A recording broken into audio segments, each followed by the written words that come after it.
मेरे प्यारे छात्रों, कक्षा 7वीं का हिंदी विषय का पाठ चौथा हम पढ़ने वाले हैं, उसका हम अध्ययन करने वाले हैं। कक्षा 7वीं के हिंदी विषय का चौथा पाठ जिसका नाम है देहात और शहर। देहात और शहर। सुनो, पढ़ो और लिखो। सुनो, पढ़ो और लिखो।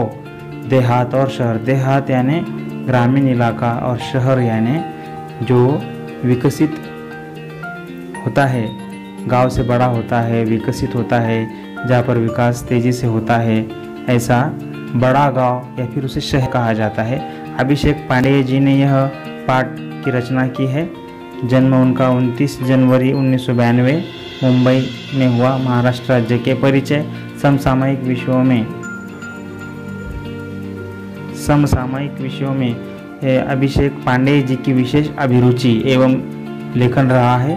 प्रस्तुत पत्रों में लेखक ने देहात और शहर के अपने सुख दुख एवं बढ़ती हुई जनसंख्या के अभिशाप पर अनेक सुझाव दिए हैं। अभी कुछ भी नहीं करना है, आपको चर्चा करेंगे थोड़ी हम। डाकघर से प्राप्त सेवाएं बताओ और संकेत स्थलों से अन्य सेवाएं ढूंढकर उनकी सूची बनाओ। सेवाओं के नाम। डाकघर से कौन कौन सी सेवाएं हमें प्राप्त होती है? डाकघर के माध्यम से हम पत्र भेज सकते हैं, पार्सल भेज सकते हैं, स्पीड पोस्ट कर सकते हैं हम। और अभी तो डाकघरों में बैंकिंग की भी सुविधा उपलब्ध कराई गई है। कुछ डाकघरों को पेमेंट बैंक में परिवर्तित किया गया है और यह डाकघर की सेवाएं हैं। संकेत स्थलों से अन्य सेवाएं ढूंढकर उनकी सूची बनाओ। संकेत स्थल से हम कौन कौन सी सेवाएं प्राप्त कर सकते हैं? संकेत स्थलों के माध्यम से हम जानकारी प्राप्त कर सकते हैं। ये जानकारी हम कब लेते हैं? तब हमें कुछ पाना होता है, कुछ जानना होता है, तब हमें जानकारी लेते हैं। ये सेवाएं जो है डाकघर से हम कब लेते हैं? जब किसी को पत्र भेजना हो, किसी को कुछ पार्सल या भेंट वस्तु भेजना हो, तब हम ये डाकघर से सेवाएं प्राप्त करते हैं।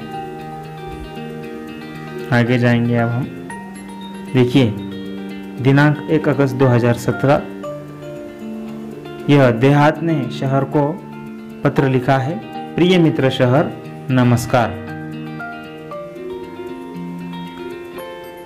कल तुमसे बात हुई, मेरे सुख दुख के संबंध में पूछा, धन्यवाद। कल तुमसे बात हुई और मेरे सुख दुख के बारे में पूछा गया, तुमने पूछा, इसलिए मुझे बहुत अच्छा लगा, धन्यवाद। बहुत सारी बातें मन में हैं, सब कुछ दूरध्वनि पर कहना मुश्किल है, सब कुछ फ़ोन पर कहना मुश्किल है। सोचा पत्र ही लिखूं, तो वो पत्र लिख रहा है। अब मैं अपना दुखड़ा क्या रो। दुखड़ा रोना यानी दुख सुनाना। दुखड़ा रोना का क्या अर्थ होता है? दुख सुनाना, अपना मन हल्का करना, दुख कहकर। चलिए इस बार कुछ अच्छी बातें भी तुमसे साझा करता हूँ। साझा करना यानी क्या करना? साझा करना। मैं आपसे कुछ बातें साझा कर रहा हूँ, यानी कुछ बातें आपको मेरी बता रहा हूँ, ठीक है, उनमें आपको सहभागी कर रहा हूँ। डिजिटल क्रांति का थोड़ा असर हमारे गांव में भी दिखाई पड़ने लगा है। जो डिजिटल क्रांति का दौर अब चल रहा है, कंप्यूटर्स बढ़ गए हैं, ज़्यादा से ज़्यादा वेबसाइट्स पर सर्च करके यानी कि खोज करके बहुत ज़्यादा जानकारी प्राप्त करने की मात्रा बढ़ चुकी है। ये डिजिटल क्रांति है। डिजिटल क्रांति का थोड़ा असर परिणाम हमारे गांव में भी दिखने लगा है, पड़ने लगा है। मोबाइल के माध्यम से नित्य नवीन सूचनाएं हम तक पहुंचने लगी है। नई नई सूचनाएं मोबाइल के माध्यम से अब हमारे गांव में भी पहुंचने लगी है। स्वच्छ ग्राम स्वस्थ ग्राम परियोजना घर घर तक पहुँच गई है। कौन सी परियोजना घर तक पहुँच गई है? स्वच्छ ग्राम स्वस्थ ग्राम। ग्रामजन भी शिक्षा, स्वास्थ्य, रोजगार, खेती के नवीन औजारों और आधुनिक खेती की पद्धतियों को थोड़ा थोड़ा जानने लगे हैं। ग्रामीण जीवन में जीने वाले जो लोग हैं, ग्रामीण जो लोग हैं, देहाती जो लोग हैं, वो भी अब क्या शिक्षा, स्वास्थ्य, रोजगार, खेती के नवीन औजारों और आधुनिक खेती की पद्धतियों को अब जानने लगे, समझने लगे हैं। घर घर में शौचालय जैसी सुविधा के प्रति लोग जागरूक हो रहे हैं। पहले बाहर जाते थे शौच के लिए लोग, अब घर घर में शौचालय हो गए हैं। तो घर घर में शौचालय जैसी सुविधा के प्रति लोग अब क्या हो गए हैं? लोग अब जागरूक हो गए हैं। हालांकि कुछ परेशानियां अब भी वही की वही है। इतनी प्रगति होने के बावजूद भी, इतना विकास होने के बावजूद भी कुछ परेशानियां अभी भी है। पीने का पानी लाने के लिए दूर दूर तक जाना पड़ता है। मेरे यहाँ विद्यालय है, विद्यालय तो है पर उनमें आवश्यक सुविधाएं नहीं हैं। विद्यालय है लेकिन आवश्यक सुविधाएं नहीं हैं। महाविद्यालय तो हमारे गांव से बहुत दूर है। महाविद्यालय दूर है, कॉलेज बहुत दूर है गांव से। तुम्हारे अत्याधुनिक और अच्छी सुविधाएं, विकसित तकनीक है।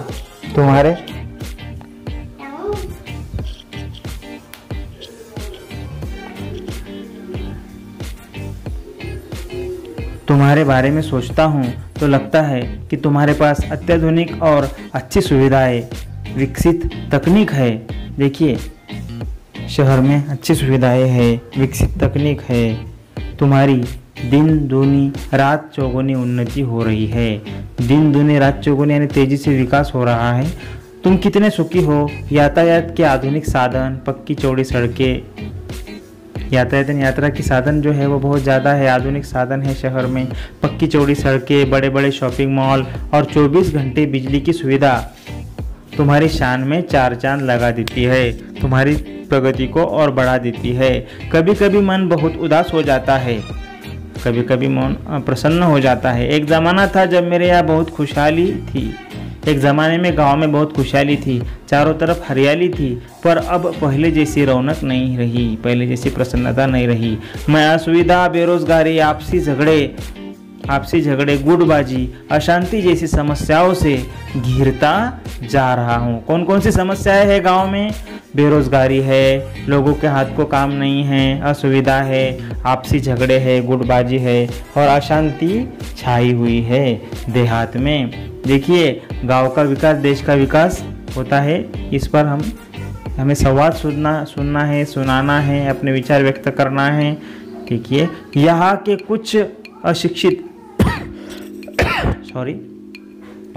अशिक्षित और अल्पशिक्षित लोग परिवार कल्याण के प्रति आज भी उदासीन हैं। जनसंख्या भी बढ़ रही है, उनके लिए यहाँ काम धंधा नहीं है। जनसंख्या तेजी से बढ़ रही है और यहाँ पे जो लोग हैं उनके हाथ को काम धंधा नहीं है। ये यहाँ पर पांडे जी कह रहे हैं। रोजगार की तलाश में लोग शहर जा रहे हैं। गांव के लोग कहाँ जा रहे हैं? शहर जा रहे हैं। यहाँ काम के लिए मजदूर नहीं मिल रहे हैं। देखिए, शहरी चमक धमक और आधुनिक सुविधाओं की ओर आकर्षित होकर लोग मुझे अकेला छोड़कर तुम्हारी ओर दौड़ रहे हैं। शहरी चमक धमक, शहरी शान को देखकर लोग मुझे अकेला छोड़ रहे हैं, तुम्हारी ओर आकर्षित हो रहे। शहर की ओर बहुत से लोग आकर्षित हो रहे हैं। यहाँ स्वास्थ्य सुविधाएं भी नहीं हैं, आरोग्य से संबंधित सुविधाएं भी यहाँ पर ज़्यादा नहीं है। जिस तरह से शहर में बड़े बड़े अस्पताल होते हैं वैसे बड़े बड़े अस्पताल गांव में नहीं होते। बीमारियां है पर क्या नहीं है? बीमारियां है पर पर्याप्त मात्रा में सुसज्ज अच्छा अस्पताल नहीं है। लोगों को ठीक समय पर दवा नहीं मिल पाती है। मेरा परिवार टूट सा रहा है, बताइए मैं क्या करूं? ऐसा तुम्हारा मित्र देहात, ऐसा प्रश्न या फिर ऐसा पत्र यहाँ पर देहात ने शहर को लिखा है, अपना दुख जताया है, दुख सुनाया है। अब देखिए, शहर ने देहात को पत्र लिखा। 15 अगस्त 2017 को ये पत्र लिखा गया है। प्रिय मित्र देहात नमस्कार। आज स्वतंत्रता दिवस है। इस उपलक्ष्य में हार्दिक बधाई। पत्र मिला, तुम्हारी प्रगति के बारे में जानकर खुशी हुई, शहर को आनंद हुआ। देहात की प्रगति के बारे में जानकर। मित्र, परिवर्तन सृष्टि का नियम है, बदलाव होता ही रहता है, परिवर्तन सृष्टि का नियम है। भला तुम्हारी स्थिति क्यों न बदलती, धीरे धीरे और भी विकास होगा। तुम्हारा विकास हुआ लेकिन धीरे धीरे और भी विकास होगा। यहाँ पर कुछ अच्छी पंक्तियां दी हुई है, उनके बारे में हम पढ़ेंगे। धीरे धीरे रे मना, धीरे सब कुछ होए, माली सींचे 100 घड़ा, ऋतु आए फल होए। धीरे धीरे सभी होता है, धीरे धीरे प्रगति होती है। माली जब 100 घड़े सींचा, 100 घड़े पानी डालता है, सींचता है खेती को या फिर बगीचे को, ऋतु आए फल होए, तभी क्या होता है? फल आता है। फल ऐसे ही नहीं आता, माली को मेहनत करना पड़ती है। धीरे धीरे बदलाव होता है, धीरे धीरे परिवर्तन होता है। यहाँ पर कहा गया है परिवर्तन सृष्टि का नियम है। परिवर्तन होता ही है, बदलाव आता ही है। तुम्हारी प्रगति सुनकर मुझे बहुत अच्छा लगा। ऐसा शहर ने किससे कहा है? देहात से कहा है, पत्र के माध्यम से। माना कि कुछ परेशानियां हैं, वहाँ के परिवार तेजी से मेरे यहाँ आ रहे हैं, परंतु यहाँ आकर भी सब कहाँ सुखी है। सभी परिवार सुखी नहीं है। शहर में आने के बाद चिराग तले अंधेरा है। चिराग तले अंधेरा होना यानी योग्य व्यक्ति के पास अयोग्यता का होना। जिन बस्तियों में, जिन हालातों में वे रहते हैं, तुम सुनोगे तो और बेचैन और व्यथित हो जाओगे। तुम अगर सुनोगे कि उनके हाल क्या है तो तुमको और दुख ज़्यादा हो जाएगा। मेरे यहाँ की दिन ब दिन बढ़ती भीड़ से मैं परेशान हो उठा हूँ। ज़्यादा भीड़ बढ़ रही है शहर में, मैं परेशान हो गया हूँ इस भीड़ से। जिस चमक दमक की तुम बात कर रहे हो वह सबको कहाँ उपलब्ध है। ये शान शौकत जो है, ये शान है शहर की, सबके लिए कहाँ उपलब्ध है। तुम्हारे यहाँ से जो यहाँ आते हैं कई बार बाद में पछताते हैं। उन्हें दुख होता है कि हम गांव में ही अच्छे थे, शहर में आकर हम पछता गए, ऐसा उन्हें लगता है। मैं चाहता हूँ कि तुम अपने लोगों को समय रहते अपना महत्व समझाओ। तुम अपना महत्व लोगों को समझाओ, ऐसा शहर ने देहात को पत्र के माध्यम से कहा है। छोटा परिवार सुखी परिवार। छोटा परिवार सुखी परिवार होता है। ज़्यादा जनसंख्या अगर बढ़ जाती है तो कई समस्याएं खड़ी हो जाती है। छोटा परिवार सुखी परिवार की बात अब उनकी समझ में आ जानी चाहिए, ऐसा शहर कह रहा है। तुम उन्हें बुराइयों से दूर रखकर विभिन्न व्यवसायिक कौशलों, कंप्यूटर संबंधी जानकारी विकसित करने की तरफ ध्यान दो। कंप्यूटर से संबंधित कौशल, व्यवसायिक कौशल अगर वे पाते हैं तो उन्हें उनके भी हाथ को काम मिलेगा और वे भी अच्छे पैसे कमा सकेंगे। खेल तो ग्रामीण जीवन की आत्मा है। खेल क्या है? ग्रामीण जीवन की आत्मा है। दौड़ना, तैरना, पेड़ों पर चढ़ना उतरना तो वहाँ के बच्चों की रग रग में रचा बसा है। यहाँ के बच्चे दौड़ते हैं, गांव के तैरते हैं, पेड़ों पर चढ़ते हैं, उतरते हैं, ये तो गांव के बच्चों के रग रग में बसा है। आज कितने विख्यात खिलाड़ी गांव से ही आगे बढ़े हैं। जो आज बड़े बड़े खिलाड़ी हैं वे गांव से ही आगे आए हैं। जैसे कि कविता राउत है जिसे सावरपाड़ा एक्सप्रेस कहते हैं। ऐसे कई खिलाड़ी हैं जो गांव से आए हैं। जैसे महेंद्र सिंह धोनी एक छोटे शहर से आए हैं, रांची से महेंद्र सिंह धोनी आते हैं। इस तरह देखिए ऐसे कई खिलाड़ी हैं जो छोटे छोटे गांव से आए हैं, बड़े हैं, आगे चलकर उन्होंने बहुत नाम कमाया है। उनका तुम्हारी नैतिक जिम्मेदारी है। ऐसे खिलाड़ियों को आप प्रोत्साहित करो। खेल संबंधी मार्गदर्शन देकर हमारा देश अंतर्राष्ट्रीय स्तर पर प्रगति कर सकता है। जैसे धिंग एक्सप्रेस जो है आपको पता है, उसके बारे में भी आपने सुना होगा। छोटे गांव से, आसाम के छोटे गांव से हिमा दास जी आए हैं, उनको धिंग एक्सप्रेस कहा जाता है। तो ऐसे कई बच्चे गांव से आते हैं, बड़े बन जाते हैं, अपना हुनर दिखाकर खेल संबंधी मार्गदर्शन देकर हमारा देश अंतर्राष्ट्रीय स्तर पर प्रगति कर सकता है। अपने गांव को एक परिवार समझकर उसे विकसित करने का प्रयत्न करना होगा। तुम्हारी और मेरी समस्या का मूल कारण दिनों दिन बढ़ती आबादी। कौन कौन सी समस्या है? देखिए, बढ़ती आबादी, अशिक्षा और गरीबी है।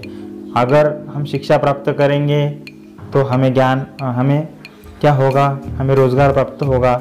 शिक्षा की वजह से जो है पढ़ लिख कर बड़े होने के बाद में आबादी घटेगी और अगर हम कुछ रोजगार पाते हैं तो गरीबी भी कम हो जाएगी। इसलिए गरीबी, अशिक्षा और बढ़ती आबादी ये समस्याएं हैं। आगे जाएंगे। मेरे यहाँ लोग रोजगार की तलाश में आना कम कर दे। तुम गांव वालों को सहकारिता का महत्व समझाओ। गांव वालों को सहकारिता का महत्व समझना चाहिए। सहकारिता पर आधारित छोटे छोटे व्यवसाय तुम अपने यहाँ शुरू करवाओ ताकि कृषि आधारित अनेक लघु उद्योग, फलोत्पादन, औषधीय वनस्पति की खेती, लघु उद्योग, फलोत्पादन, औषधीय वनस्पति की खेती, पशुपालन जैसे अनेक व्यवसाय शुरू किए जा सकते हैं। अरे देहात भाई, कितने भाग्यशाली हो कि तुम प्रदूषण मुक्त वातावरण में रहते हो। देखिए, शहर में ज़्यादा प्रदूषण होता है, यातायात के बहुत साधन होते हैं और कारखाने होते हैं, कंपनियां होती है, तो उससे क्या होता है? प्रदूषण बढ़ जाता है। गांव में खुली हवा होती है, प्रदूषण मुक्त वातावरण होता है। तो यहाँ पर शहर देहात को कह रहा है कि देहात भाई तुम बहुत भाग्यशाली हो, प्रदूषण मुक्त वातावरण में रहते हो। खुला खुला परिसर, न धुआं, न वाहनों की चिल्लपो यानी वाहनों का शोर नहीं होता है। गाँव में हरे भरे पेड़, ये सब चीज़ें तुम्हारे पास है। रात में तारों भरा आसमान तो सवेरे उगते सूरज के दर्शन कितनी सहजता सरलता से हो जाते हैं। देखिए, सवेरे सवेरे उगता सूरज की किरणें हमें हमारे मन को प्रसन्नता देती है। रात में तारों से भरा हुआ आसमान सहजता सरलता से दिख जाता है, हमारे मन को प्रसन्नता दे जाता है। हम तो इमारतों के जंगल में बदल गए हैं। शहर क्या कह रहा है, हमारे यहाँ बहुत सारी इमारतें हैं, ऊंची ऊंची इमारतें हैं, हम इमारतों के जंगल में बदल गए हैं। खुला आसमान, बड़ा मैदान हमारे लिए कितना अनमोल एवं दुर्लभ हो गए हैं, ये तुम नहीं समझ सकते देहात भाई। तुम्हारे तहसील और क्षेत्र के लोगों को चाहिए कि वे अपने क्षेत्र को सर्वांगीण विकास करने के लिए अपने जनप्रतिनिधियों का सहयोग ले। देखिए, जनप्रतिनिधियों के सहयोग के माध्यम से सर्वांगीण विकास देहातों का हो सकता है, ऐसा शहर कह रहा है। तुम्हारे यहाँ जो बच्चे विद्यालय में पढ़ रहे हैं, यदि अभी से उन्हें सही दिशा, उचित मार्गदर्शन दिया जाए तो भविष्य में वे ही हम सबकी व्यथा कम, हम सबका दुख, हम सबकी व्यथा कम कर सकते हैं। वे ही हमारे आशा स्थान हैं। अगर गांव के बच्चों को अच्छी तरह से, विद्यालय में पढ़ने वाले छात्रों को अच्छी तरह से मार्गदर्शन अभी से मिलता है तो भविष्य में वे हमारे आशा स्थान हैं। वे हमारे देश की तरक्की कर सकते हैं, हमारे देश को उन्नति के पथ पर ले जा सकते हैं, लेकर जा सकते हैं। मुझे पूरा विश्वास है कि उन पर अवश्य ध्यान देना, उन पर अवश्य ध्यान दिया जाएगा। मुझे पूरा विश्वास है कि उन पर अवश्य ध्यान दिया जाएगा, ऐसा शहर जी को देहात भाई पर विश्वास है। तुम्हारा अपना, क्या कहा है यहाँ पर, तुम्हारा अपना शहर। अभी तुम्हारा अपना शहर, मैंने क्या समझा इससे कि देहात और शहर की बात हुई है पत्र के माध्यम से, और देहात में तरक्की हो सकती है, शहर में आबादी बढ़ने के कारण शहर भी त्रस्त है, शहर को भी तकलीफ उठाना पड़ रही है। और देहात की कुछ अच्छी बातें हैं, शहर की कुछ अच्छी बातें हैं। देहात में अगर तरक्की करना है तो हमें जो बच्चे हैं उनको अच्छी दिशा देना चाहिए, ऐसा यहाँ पर कहा गया है, ऐसा मैंने समझा है। शब्द वाटिका के शब्दों को एक बार हम देखेंगे। साझा करना, बांटना, रौनक, चमक दमक, व्यथित, दुखी, दुखड़ा रोना, दुख सुनाना, दिन दुनी रात चौगुनी उन्नति, तेज गति से विकास, चार चांद लगाना, शोभा बढ़ाना, कहावत के आदि चिराग तले अंधेरा, योग्य व्यक्ति के आसपास अयोग्यता, विख्यात यानी बहुत प्रसिद्ध, आबादी, जनसंख्या, चिल्लक यानी शोर। अभी गांव संबंधी सरकारी योजनाओं की जानकारी पढ़ो और मुख्य बातें सुनो। और सरकारी योजना बहुत सी होती है, इसमें भी यहाँ पर दिया हुआ है कि स्वच्छ जो है स्वच्छ और स्वस्थ ग्राम, इस तरह की परियोजना का यहाँ पर ऊपर पाठ में यहाँ पर उल्लेख किया हुआ है। अध्ययन कौशल, सुने हुए नए शब्दों की वर्णक्रमानुसार तालिका बनाकर संभाषण एवं लेखन में प्रयोग करो, ऐसा यहाँ पर अध्ययन कौशल दिया है। देखिए, वर्णक्रम के अनुसार तालिका बनाना है और संभाषण एवं लेखन में उसका प्रयोग करना है। अब हम आगे जाने वाले स्वयं अध्ययन। यदि सार्वजनिक यातायात के साधन नहीं होते तो इन पर क्या प्रभाव पड़ता, लिखो, ऐसा कहा गया है। देखिए, गाँव पर क्या प्रभाव पड़ता, गाँव में यातायात के साधन अगर नहीं होते तो गांव पर क्या प्रभाव पड़ता। एक स्थान से दूसरे स्थान पर अगर कुछ लेकर जाना है तो वो लेकर जाने में बहुत परेशानी हो सकती थी। शहर में अगर यातायात के साधन नहीं होते तो शहर का अर्थचक्र जो है वो रुक जाता था, क्योंकि शहर में एक कंपनी से दूसरी कंपनी की तरफ अगर सामान लेकर जाना है तो कंपनियों की दूरी 30 किलोमीटर 40 किलोमीटर ऐसी होती है, और यातायात के साधन नहीं होते तो फिर ये सामान लेकर जाना बड़ा ही मुश्किल हो जाता था। महानगरों में एक स्थान पर रहने वाले व्यक्ति को दूसरे स्थान पर अगर ऑफिस में जाना है, दफ्तर जाना है, तो उसे जाना असंभव हो जाता था। देश की प्रगति रुक जाती थी। देश में एक राज्य से दूसरी राज्य की ओर कुछ अगर लेकर जाना है कोई चीज़ तो ले जाने में असफल हम हो जाते थे। इसलिए यातायात के साधन हमारे लिए बहुत महत्वपूर्ण है। देखिए, वाक्य के सामने सही या गलत चिन्ह लिखना है, लगाना है। खेल ग्रामीण जीवन की आत्मा है, ऊपर दिया हुआ है, ये बराबर है। गांव में बीमारियां है पर पर्याप्त मात्रा में सुसज्ज और अच्छा अस्पताल है। पर्याप्त मात्रा में गांव में अस्पताल है क्या? नहीं है। कारण लिखो, गांव में काम करने के लिए मजदूर नहीं मिल रहे हैं। यह आपको लिखना है क्यों नहीं मिल रहे हैं मजदूर, क्योंकि वो उनके पास में व्यावसायिक कौशल नहीं है। शहर परेशान उठा है क्योंकि वहाँ भीड़ बढ़ गई है। और क्या हुआ है, भीड़ बढ़ने के कारण, और शहर क्यों परेशान है, वहाँ पर प्रदूषण से भरी हुई हवा है, ऐसी कई परेशानियाँ हैं। गांव बहुत उदास हो जाता है। गांव में विद्यालय है पर महाविद्यालय गांव से दूर है। गांव में अस्पतालों की सुविधा नहीं है। गांव में विद्यालय है पर वो सुविधा से युक्त नहीं है। ठीक है, अब हम भाषा की ओर जाएंगे। निम्नलिखित शब्दों के लिंग बदलो और वाक्य बनाकर लिखो। अब यहाँ पर देखिए लिंग बदलना है। चाची, बालक, पुल्लिंग स्त्रीलिंग। चाची, चाचा, अध्यापिका, अध्यापक, अभिनेता, अभिनेत्री, गुड़िया, गुड्डा, ऊँट, ऊँटनी, ससुर, सास, हंसिनी, हंस, बालक, बालिका। इस तरह से इनके लिंग है। कुछ स्त्रीलिंग में दिए हुए तो उनके पुल्लिंग में हमने किए, कुछ पुल्लिंग में दिए हुए उनके हमने स्त्रीलिंग में उसको परिवर्तित किया। अभी वाक्य भी बनाना है। चाचा जी प्रकल्प में मेरा मार्गदर्शन करते हैं। अभी अध्यापक बहुत अच्छा पढ़ाते हैं। अभिनेत्री बहुत अच्छा नृत्य करती हैं।